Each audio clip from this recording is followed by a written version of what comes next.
Un homme emménage dans une maison hantée. 3 jours après, il se fait caresser et mordre par une femme fantôme. Il veut faire de la télé. Il rencontre une femme sur le tournage qui fait aussi des pubs pour la télé et occasionnellement hôtesse dans les bars de nuit. La fantôme appelle la femme pour lui faire peur. Il se filme avec le fantôme quand il dort. Après un conseil de quelqu'un, il part de la maison et il vit quelque temps dans un cybercafé où il y a des box pour lire et regarder des vidéos. Il est appelé pour faire une émission dans une auberge hantée. Il ne se passe rien de spécial, juste des enregistrements de voix. Le mec passe la nuit dans l'auberge et il rêve du fantôme et de sa fille. Il retrouve un autre appartement en colocation, même celui-ci est hanté.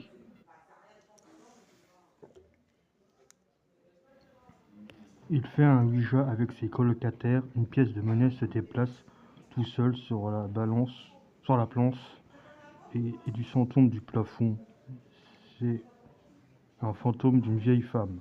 Plus tard, l'un des colocataires tente de se suicider en sortant d'un immeuble. Le mec, après, emménage chez son amie. Elle aussi a un fantôme. On apprend un peu plus sur son passé. Ensuite, il a des révélations dont je vous laisse apprécier. Et à la fin, il prend un ascenseur avec une star. Et la star a lui aussi un fantôme qui est collé à lui. Film assez sympa. J'ai passé 2-3 jours à le regarder pendant mes pauses déjeuner.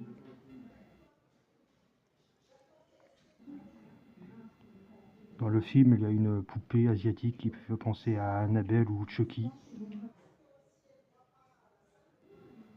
Car il y a un film sur cette poupée-là qui est sorti au Japon pour l'instant. J'espère le voir en DVD ou au cinéma.